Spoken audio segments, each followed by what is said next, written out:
So my question in the queue was, if there's no God, what do you hold yourself accountable to? And I want to make it very clear, I'm not having the atheists don't have moral argument. That's not what this is.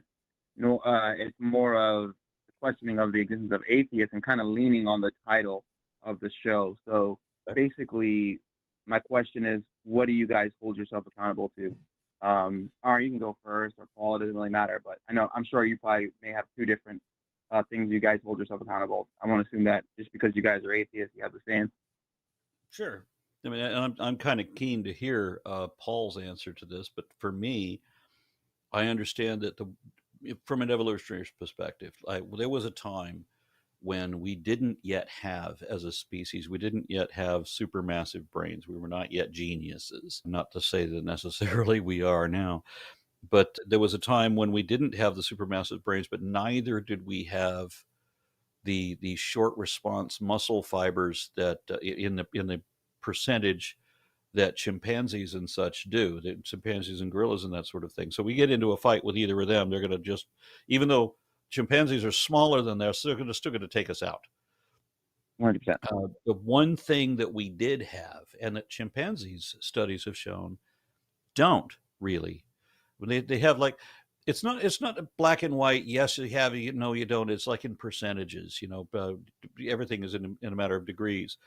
Chimpanzees have a very low level of empathy for other people as compared to humans. Humans are allowed to sense the pain. And when I say sense the pain, you understand looking at an animal that animal is in pain. You don't feel the pain. It's not a psychic thing, but you can look at the animal and know that animal is in pain or distress or whatever. And if you can do that with an animal, certainly you can do it with another person. What happens with most people is they might be able to recognize the degree of pain or discomfort that other people are in, and maybe not stretch that out to animals. I'm one of the people that can also feel it in it, or detect it or understand it. Let's put it that way, because as I said, it's not a psychic thing. I can understand when another animal is in stress. Now, when what we have as a society is very different from a lot of other herd animals. We're a social species, but what usually happens, like within wildebeest, for example, I mean, when the dogs, the painted dogs, come running in, the whole herd of wildebeest run for the hills, and the dogs pick out the slowest and nab that one, and everybody else runs away going, lucky it wasn't me. Mm-hmm. To a slightly higher degree, look at Cape buffalo. They do the same thing, and then they realize that one of their fallen calves is now in the clutches of the lions. And the Cape buffalo now turn around and say, whoa, now. And what is 4 or 5 lions going to do against 150 Cape buffalo? Such is our species. We did not leave our mothers, our children, to run to save our own skins. When the weakest of us were singled out, we came back with this concept, which I know that this resonates in the heart of every compassionate person. You fuck with one of us, you fuck with all of us. Right? Stand together. Nobody can beat all of us. Most animals can take out an individual person. I mean, when I say most animals, most animals in the size range, of course. But it doesn't matter what kind of a predatory animal you are, you ain't beating all of us. And we're coming with sticks, and we're coming with rocks, and we're coming with vengeance. And we will back the fuck off. Anything will back away from that. That was our strength. So in societies, we have these people that we regard, that this person stands by their word. This person shows the empathy for other people. This person helps other people. This person's capable, reliable, and therefore he gets preferential treatment. We love him. We feed him. We pay him. He gets to have the most children and all of that. Whereas aberrations, whether they have dysfunctional mirror neurons or underdeveloped frontal lobes or whatever, they tend to be removed from the gene pool. They're ostracized. They are banished, imprisoned, or killed. And so, from a natural selection standpoint, what you end up with is a preference of people who have compassion for their family, friends, and fellows, the ones who are reliable, as opposed to the selfish liars. Now, selfish liars still crop up, but as I said, there's a way to weed them out. Do you follow where I'm going with that? I'm following it. Yeah, and so that's where our morality came from. So, I guess what do you hold? So you hold yourself accountable to that. Can you? And I'm not saying I don't understand what you're saying, but can you kind of sum that up into a sentence like I hold myself accountable to? Well, I'm going to say that I hold myself accountable, if you want to put it in that term. Mm-hmm. I mean, I know that I feel better when I am in accord with the needs of the people around me. When I'm able to be helpful to other people, there's a reward in that for me. I would rather be able to share with other people than to be stingy and deprive others for my own gain, for example, because I have compassion for those other people. I have to do something to I can't be completely selfish. Not at So these you, other people's expense. so you hold yourself accountable to compassion. So even if the people thought that, hey, look, this is better for us, but your compassion told you that no, this is actually better, you would go against the people, at least in theory and idea, to say no, this is the better way to do a thing. Yeah, I mean, there have been times when when a given society will turn in a bad direction because of the religion of the time or the politics of the time, that kind of thing. And then now you have to defend your humanity, you have to rebel against whatever poisonous forces have corrupted that society and try to right that. You know what's right or wrong. So if you have to make excuses to justify what you realize, you are unnecessarily causing harm or suffering and pain to another person. You don't have to do that, but you're doing it on the excuse that they're unrighteous or they're unbelievers or that they're foreigners or whatever, for whatever reason they deserve it. If you have to make excuses like that, then you already realize you're actually the one in the wrong.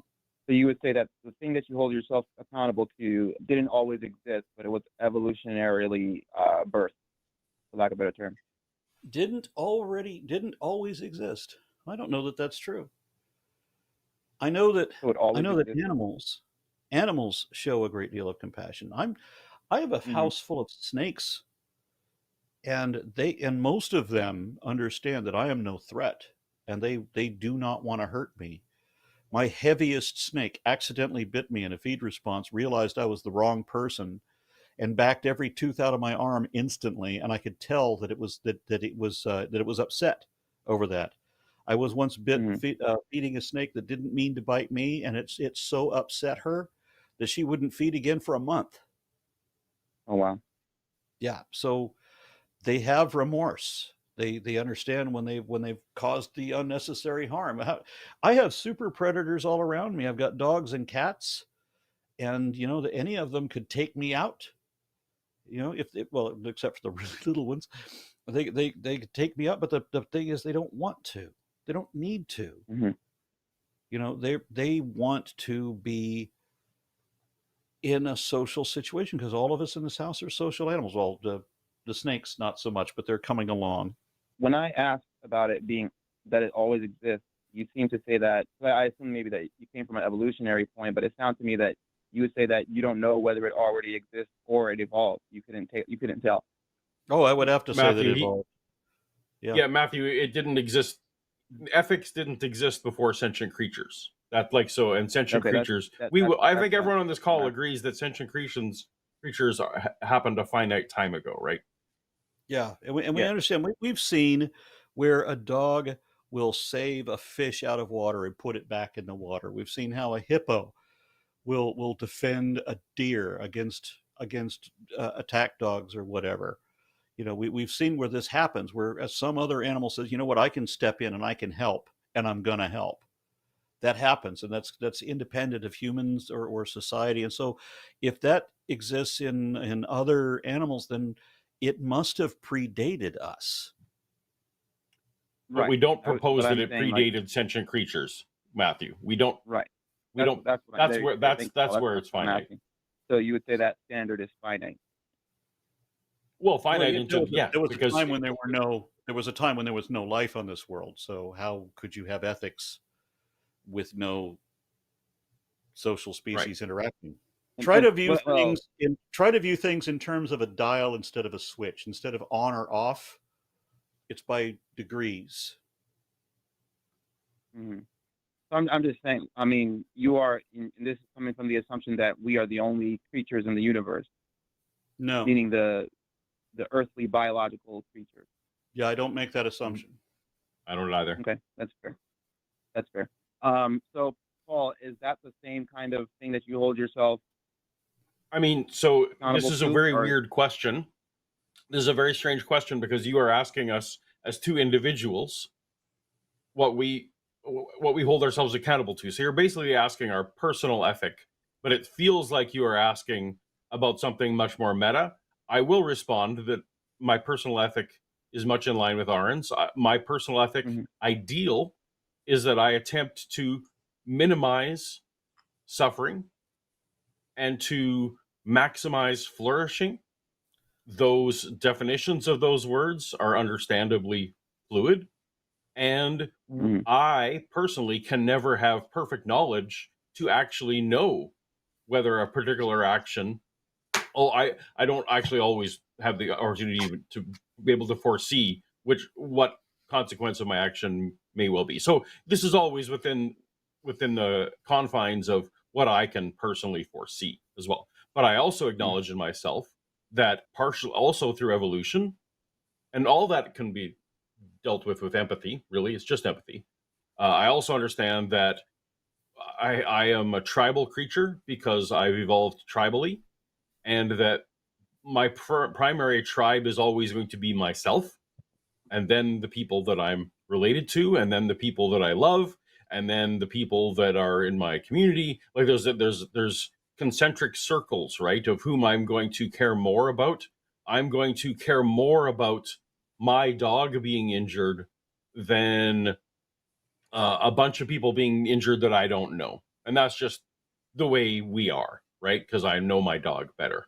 So that's in conflict with my ideals, but that's very evolutionary understood, right? If a species doesn't combine empathy with some personal self-survival, then that species won't optimally survive. So we actually can see through evolution that you need to have both things at play: some level of tribalism, some level of personal survival, and some level of, because being social, as Aaron very well explained better than I ever could, that is our best survival trait.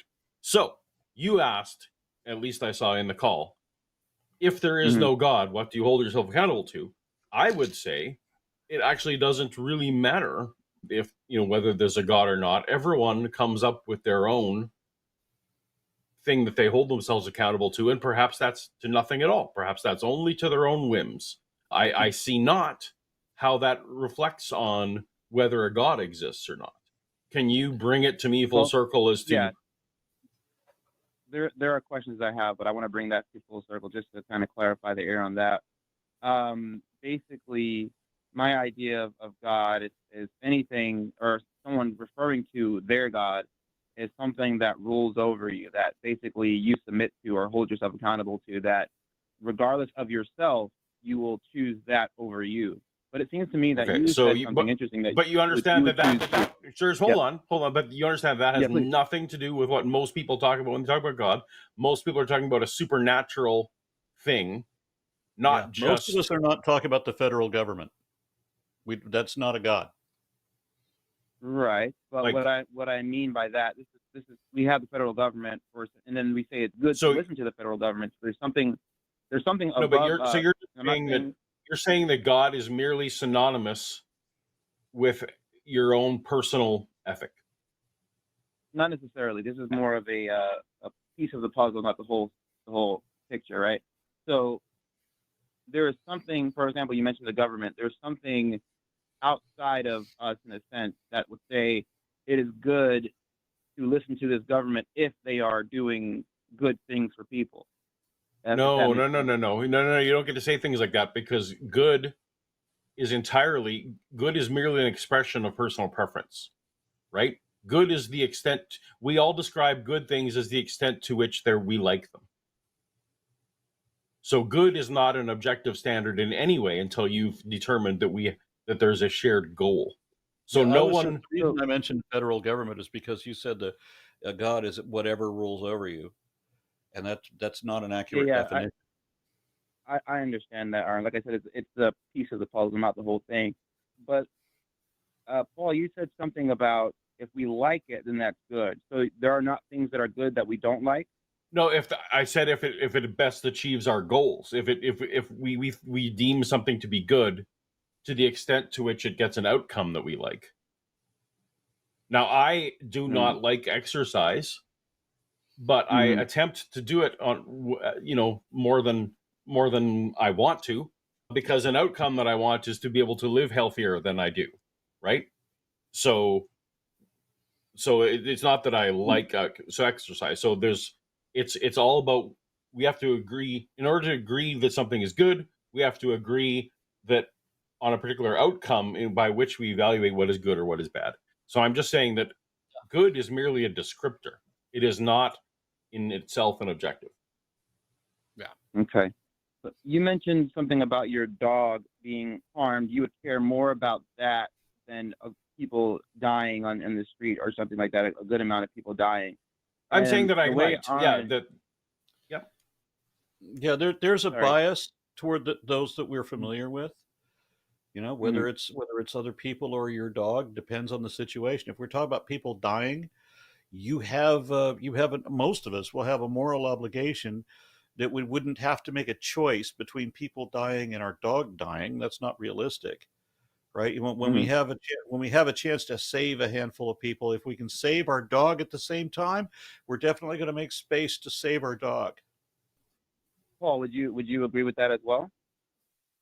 I mean, I was just being realistic in that my personal ethic, my ideal ethic, that is it's unmeetable by me because I also have the competing tribalism.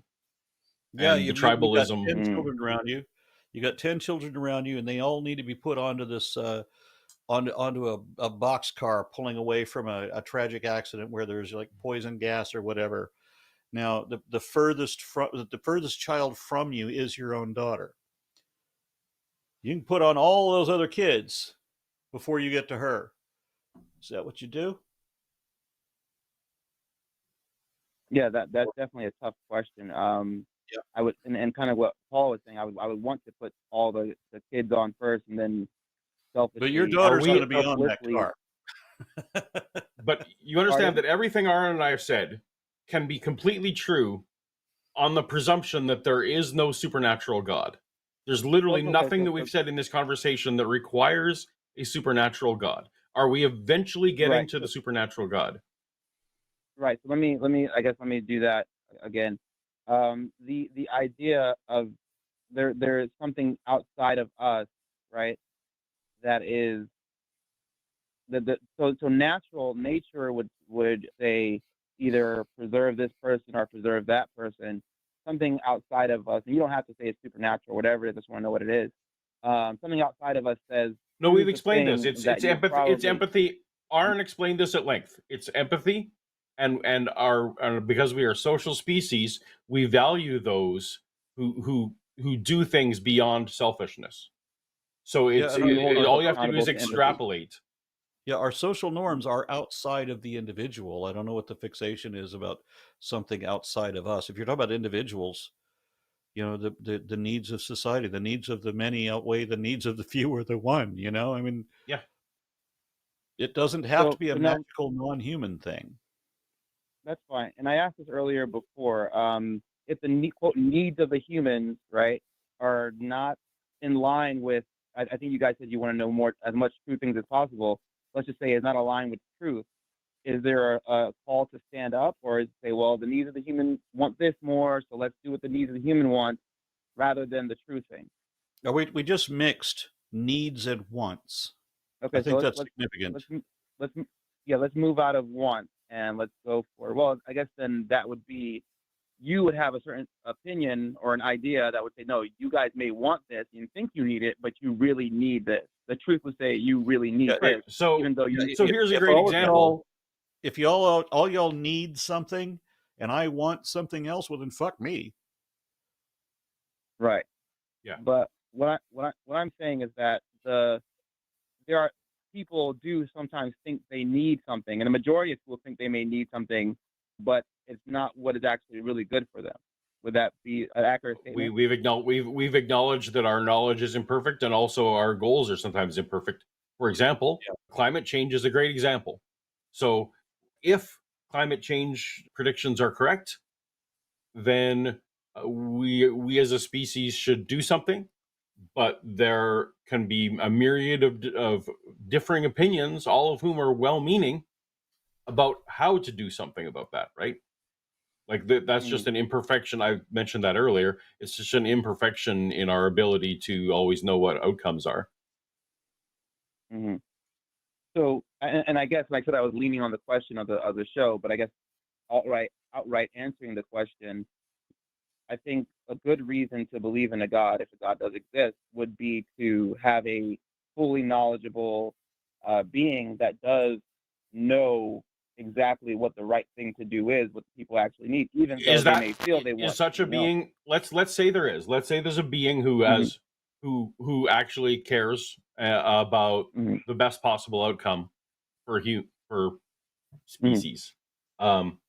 Would you agree that that being is entirely useless if that being is unable to crystal clear articulate in a non-ambiguous way that advice? Yeah. Yeah, I would say.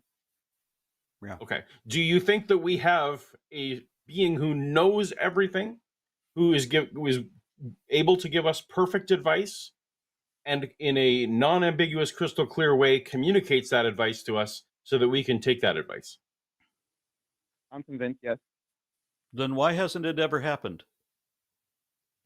I think it has, but people obviously they're just like, well, I don't. This being is not agreeing with me, so I don't really like it, so I'm going to ignore How many major religions do we have? A lot. I don't know. Yeah. How many denominations of every major religion do we have? More than more than the lot that I just more than the lot that I. So would you agree that there is not crystal clear communication? I think there is. I'm convinced there is. I used to if think there that there was a wasn't. God who was capable of crystal clear communication, then why do we have all these different religions violently conflicting against each other in the name of the same God? Because people want to do what they want to do. They think they know better. They want to do. No. You think that the people who follow Islam. I'm assuming you're a Christian of some variety. I am a Christian. Okay, so you think that the people who are following Islam just want to sin? I think they're convinced, or rather, they want to be convinced of their own thing. Whether it's wanting to sin or not, they want to do their own thing, basically. So just like you think that they're wearing hijabs because they think that's cool and fun, and not because they think that they've been directly communicated by a God. In your head, they're wandering around going, I know I'm deceived. People, they say the exact same thing about you that you just said about them, right? They can say it all the live long day, but I mean, I deal with Muslims a lot, and so can you. Well, so how can there be judgments against them? They're making the same judgments against you, and there's only one explanation for how that can be. The common God that all of y'all believe in did not communicate any fucking thing with crystal clarity. That's why they're at war with each other. That's why Christians are going to Muslim hell and Muslims are going to Christian hell. Well, Christians in Islam will be able to go wherever. They don't get eternal punishment because they're Christian. They believe in the way or whatever. But the thing is, and I don't what live about in a Muslims? Yeah, Muslims are going to hell. But so and the Muslim says that if you as a Christian, you may be one of the people of the book, but if you believe that God has partners or children, that's a damnable heresy. So you're going to Muslim hell. Yeah. The, they can say that all they want, but here's And the you thing, can though. say all you want about your religion. I hear you. It's just as pig-headed. It's an empty assertion. You are stating things as Well, fact that you do not know to be fact. I don't live in a vacuum where I'm like, I just do my own Christian thing and I don't talk to atheists or Muslim or anything like that. I spend time with Muslims, and I spend time with atheists and all this stuff. And they're going to hell. The result. And it doesn't matter that they've dedicated their lives to the following of God as they understand it. They've dedicated their lives to this. So you think it's fair and just and right that they've made all these sacrifices and they've lived this pious life of charity and everything in the name of Islam, only to die and face St. Peter, and he says, "Whoop, sorry, you're a Muslim, you're going to hell." Well, if they're deceived and they don't know any better, I believe God will have mercy. But well, for the ones that know better. Oh, wait! Hold on. You acknowledge that someone can be deceived. So there isn't a God who is communicating with crystal clarity. Yeah, you're aware that the Bible also says that God has lied, and there are passages where God brags about lying. Okay, so but we're just going to pass over that. We're going to say that God communicates with crystal clarity, and it doesn't matter that he puts a lying spirit in the voice of the scribes. Yeah, that's what I've heard. I didn't hear anything about God saying he lied. But yeah, the thing is, right? God actually does brag about deceiving people. And if the scribe says thing is not true, is because I put a lying spirit into the scribes. Yes, this is God deceiving people. And there's a number of passages I wouldn't on this. call I did that bragging, on it. but that's fine. I did a video on this, the God who lies, where I list specific biblical references to the number of times that God lied. I scolded the last I scolded the last caller for pitching that his religion, it was really just advocating his religion based on utility, that it would be, that he liked it, that it would be cool, that there might be some societal advantage. I'm now realizing that I feel like this call may be the same thing. You've now pitched, wouldn't it be better? Wouldn't it be great? Christianity, because I think it's cool. No, but I'm just saying your call so far has pitched to us, wouldn't it be good if there was an all-knowing God who could definitely point us towards some common goal that would be, maximally beneficial? And I think there is. I don't want to lose the fact that I don't want to lose out the fact that sure, I can maybe even agree, hey, that would be awesome. And I already said, though, it would only be awesome to the extent to which it's crystal clear. That would be one good reason to believe in God, then. No. That would be utility. That would just be merely saying, hey, it'd be neat. It'd be good. It'd be beneficial in some way. So you're just pitching utility. No. I don't care. So maybe you don't know this about me. I do not care about the utility of a belief at all. Yeah. Don't care about the utility of the belief one little bit. I care only to the extent that it can be demonstrated to be true. Yep. So if your call was here to Aaron and I to say, one reason to believe in God is your life would be better for X, Y, and Z, then you're going nowhere. The reason to call Aaron and I is say, go ahead. Demonstrate it to be true wouldn't be a utility? Not necessarily. So, for example, I had a cancer diagnosis to the extent where I was told I wasn't even going to live very long. The utility of the truth of that was far more beneficial than the utility of that. It turned out to be very problematic. And now I guess one could say, hey, and for the ultimately I was a lucky person and I did come through. Yeah, through incredible medical help. Thank you, Canadian Healthcare. Appreciate you. I didn't go broke because of my cancer. Appreciate that. But I was on the cancer ward for years, and many people had terrible outcomes. But the truth of their diagnosis actually held very little utility for them, but it was still true. Yeah. So, and I would it holds you. Knowing something is true, I think, is a big utility. Like, especially you said you want to know as many true things as possible. I would say that would fall into the category. Right, but that's not why I want to Well, Garin, go ahead. Yeah, I just want to say that in my perspective, only accurate information has practical application. So I don't want to be deceived, misled into believing Right. something that is not evidently true. It doesn't matter to me what you believe. All that matters is why you believe it. What is the reason, and is it a reason sufficient that I should believe it too? And if it requires belief, regardless, if I have to suspend my understanding of reality to just believe things on an argument from authority, that's fallacious. Arguments Yeah. from authority are worthless. I don't care about your assumed authority. Got it. Yeah, no. I'm on the same page. Okay, so yeah, so I just wanted to know what a guys hold you guys accountable, and kind of, like I said, lean on the question a little So bit now of let me just the flip one this good back reason for a to believe. second. Can you acknowledge, Matthew, that the things that Aaron and I expressed as the things we hold ourselves accountable to require no supernatural deity at all? Require no supernatural deity. Yeah, it's still true whether there's a God or not. I would say that I guess I don't use that language of supernatural, but I would say it's outside of. Well, yeah, I wouldn't say it's not outside of nature. Yeah, I guess I don't really speak that way. But you asked something, Aaron. Would you say whether is it still true whether there's a God or not? Yeah, you can have empathy.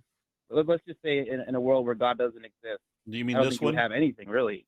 I don't think you would have anything because He created everything. So I guess I'm not trying Then to. you're assuming your Please no, I'm conclusion, not which trying to is avoid the the question. I just don't. question-begging fallacy. And the question-begging fallacy is a fallacy of circular reasoning that is ubiquitous throughout all religious belief, not just Christianity. You're simply assuming what you want to be true and then asserting it as if it was true. Learn to think hypothetically and learn to weigh multiple hypotheses. In a world in which there is no God, it would look exactly like this world, and we would have things for the exact reason that we have things, just without the God, because God doesn't give us things. You want to say that a God created everything. In the alternate perspective, we don't have a God creating everything, but everything is here, different means, but ultimately we're still in the same condition. Okay, no. When you explain it that way, like for some other reason, right, that we got where we are right now, then of course, and then the hypothetical just kind of answers itself, or it kind of creates its own situation, right? But then we have to reality, look at what is the evidence for either hypothesis. And in one, you don't have any evidence, and in two, we have an overwhelming abundance of it. I wouldn't say there's no. You're saying there's no evidence in the existence of God? Yes. And not only is there no evidence for the existence of God, there is substantial evidence against the existence of God. So hypothetically speaking, let's just say if we were to discover that God exists, wouldn't the things that are here, like the things that exist, wouldn't that be evidence of God's existence? No. If the same fact is still true in either paradigm, then it's not evidence. It's just a fact. A fact does not become evidence until it indicates one or eliminates the other. And you wouldn't say that the letters of Peter, Paul, James, John, those things like that, that's not evidence of Jesus or God? So would you accept the Bhagavad Gita? Would you accept the Bhagavad Gita as evidence of Lord Krishna? Would you accept the Avestas as evidence of Ahura Mazda? No. Well, Well, then your Bible isn't evidence of God. No. What did you say? And Matthew, I'll do you one better, Matthew. You don't have letters of Peter or John either. Yeah. Okay. Yeah. So you said something else, because I've read the Bhagavad Gita, so I don't believe in. But you mentioned something else after that. Yeah, we brought it up a couple of times today. The Avestas of Zarathustra. I haven't read all of them. I've read two of them. I read the Zend Avesta and I've read the Hadnak Nast. I can't remember if I've read any more because it was Zoroastrian for those of us who don't pronounce as cool as Aaron does. Vesta. Avesta. Avesta. Avesta. Yeah. All right, I'll look into that. All right, are we done? I think so. Thank you. All right. Well, next time I'm on the show, Matthew, call me and ask me how we know that Peter and John didn't write any letters, because that'd be fun. All right, sounds great. Next time. Bye-bye. Yep.